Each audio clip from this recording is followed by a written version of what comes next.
Hi, this is Dr. Thomas Funcik, and this is the second in a series of talks on latest topics in facial plastic surgery. This one is on what I call the Charleston cheek and neck lift. The Charleston cheek and neck lift is a term that I use to describe the way I perform, after almost 20 years of performing facelifts, the way I perform a lift in most of my patients. Might seem like the world doesn't need yet another lift.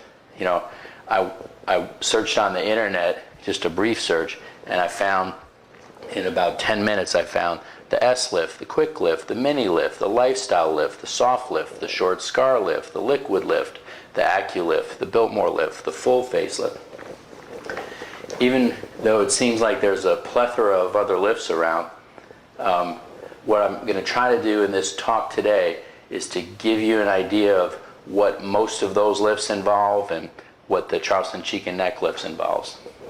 In terms of semantics, the term lift is meaningful. In other words, in any kind of lift, what you're doing is you're taking sagging tissue in some part of the face and neck and lifting it.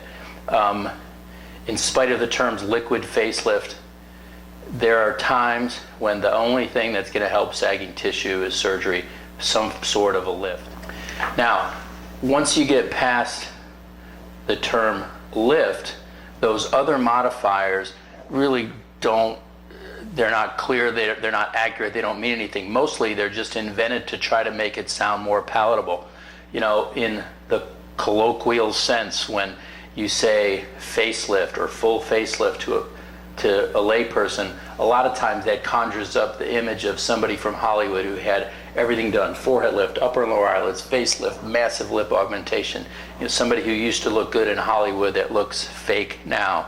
Lately, in the news, there's been this huge proliferation of the lifestyle lift. If you try to describe that literally, I'm not sure that any one of these lifts really changes your lifestyle.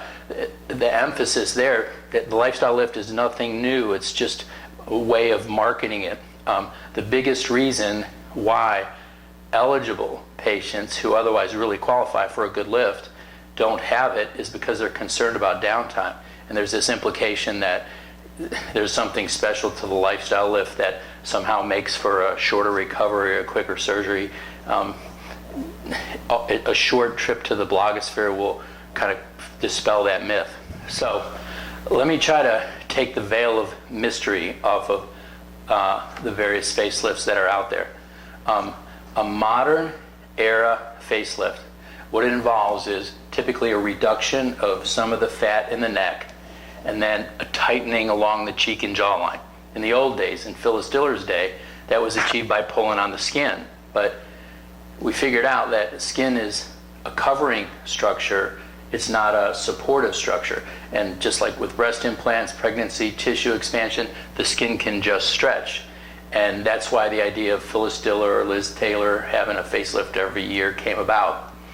It was actually a dentist who discovered a part of our body, a part of our face called the SMAS, the subcutaneous musculo-aponeurotic system. Crazy as that sounds, it's really kind of simple. What the SMAS is a fibrous, inelastic layer throughout the cheek and neck, and it's formed in utero, embryologically. It's formed in utero in concert with all of the muscles that move the face. So you hear about, oh, this lift or that lift tightens the muscle. We don't actually tighten muscle, but we tighten the SMAS, which is this fibrous layer over here that's connected to the facial mimetic musculature. If 100 people have a facelift in the last decade or so, typically those SMAS tightening sutures are down here in the cheek and neck area. It works. It makes people look better. It's relatively simple for a qualified plastic surgeon to master. A lot of surgeons limit their repertoire to that, and a lot of them have bigger houses and yachts than I do just by doing a lower SMAS facelift. That's the generic lift. Now, if you're 40 years old and you have a little bit of laxity, or 50 or young 60 and have a modest or moderate amount of laxity, then that's a step in the right direction.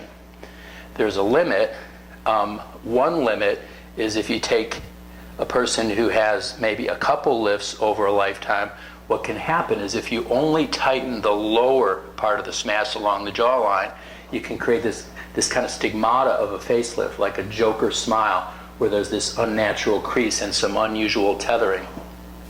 Now, that's a typical lift. The lifestyle lift, the S lift, the short scar facelift, those are all low smash facelifts where the tightening stitches are in this area principally.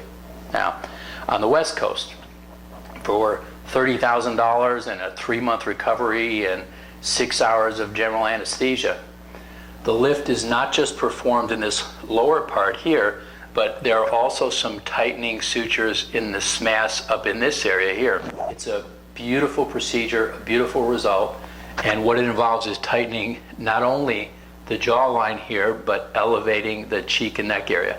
What happens is if you lift up the high smash, you not only get improvement along the jawline and underneath the chin, but that area turns out even better, and you also get more improvement in the really important cheek area, the nasolabial folds. So for a long time, I admired really the work of these surgeons on the West Coast that perform these procedures, but nowadays with the proliferation and popularity of the lifestyle lift, which is the biggest reason why women who don't have a facelift when they're otherwise eligible is downtime. And that high smash facelift not only involves more surgery time, it involves considerably more downtime. And in that procedure, the surgery is actually carried down underneath the smash, that protective layer, down in the area where the nerve is that moves the face. And it does put the nerve at a slight amount of jeopardy.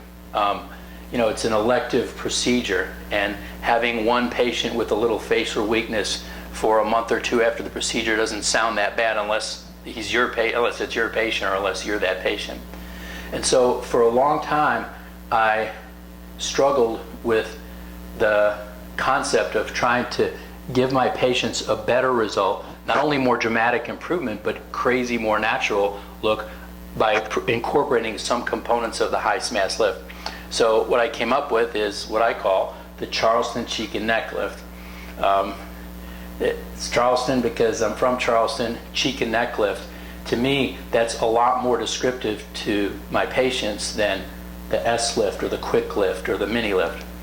And what the Charleston cheek and neck lift involves is a tightening along the jawline, but additionally some tightening up in this area. But instead of going down underneath the smash where the nerve lives, which can create potentially some nerve injury or some nerve weakness, but also some additional swelling, the sutures are placed in this area right here and then along the neck.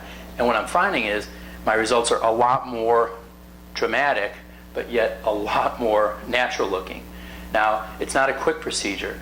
If I had to, I can do a short, flat, or I can do a low smash facelift in about an hour. I've never rushed as a surgeon, but I've been doing this for 20 years, and speed comes with proficiency and experience.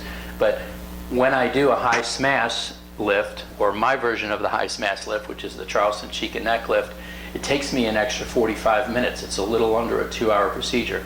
The patient doesn't know the difference because it's performed under IV sedation. So what are the advantages to the Charleston cheek and neck lift? The advantage is that you look a lot better. You get improvement in the important mid-face, the nasolabial folds. You look a lot better, but you look even more natural than if only the lower part of the face is lifted.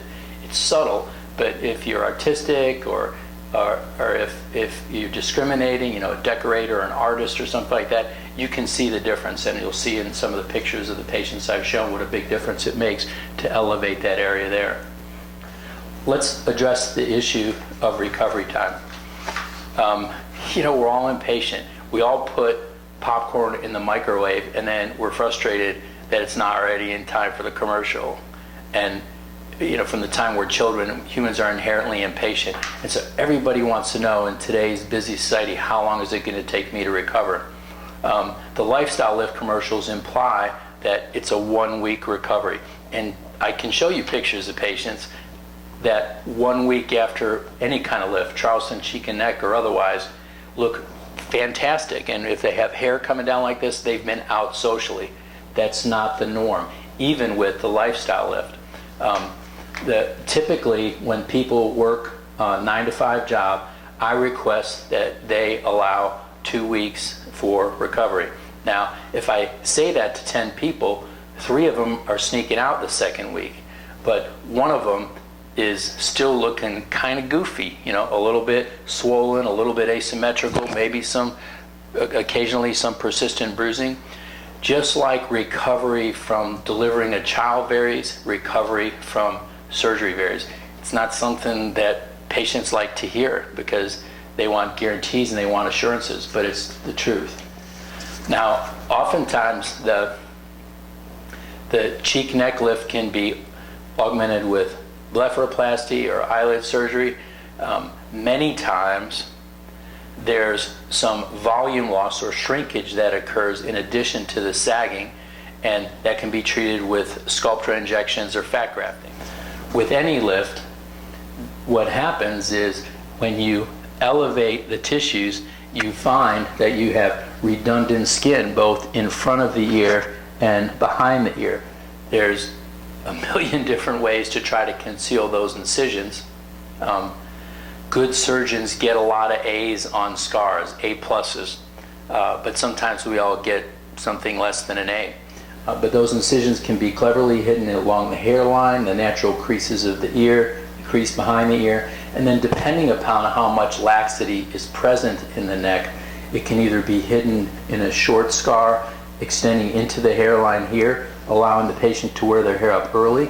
However, if there's a greater amount of laxity, it's necessary to extend the scar down along the hairline, which can potentially lead to a scar that might make you self-conscious about wearing your hair up in a ponytail. You know, I've got interviews with a couple of patients that have had the Charleston cheek and neck lift, and I'd like to show you some brief clips of them talking about their experience, and during those clips you can see what they looked like before. You know, if I didn't have the before pictures, I really can kind of say that I doubt that you would be able to tell that they had a lift, but you would certainly say that they look pretty good. So here's those videos. I really haven't had anybody at home mention it to me, but they tell me that I look good. I went to a high school reunion, and I had this fella come up to me and said, "Virginia, boy, you're beautiful." I don't think he even looked at me in high school.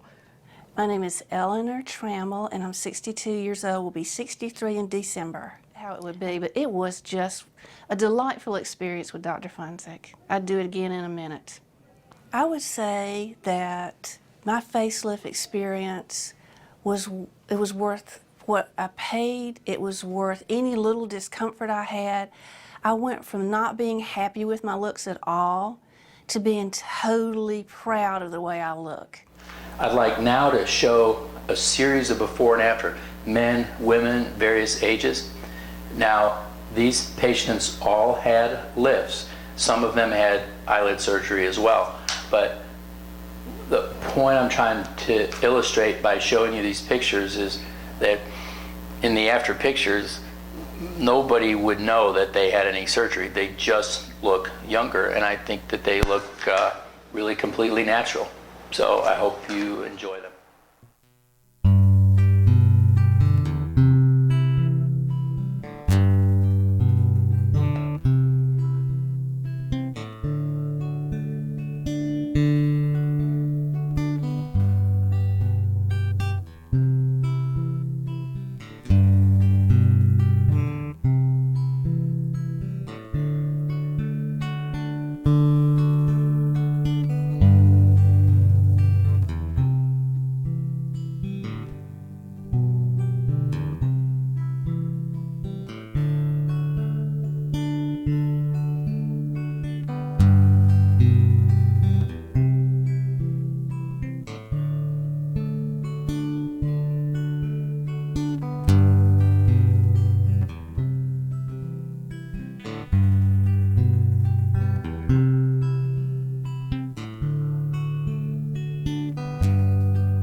promise to give you good, solid information about the state of the art of facial plastic surgery. This is my second installment.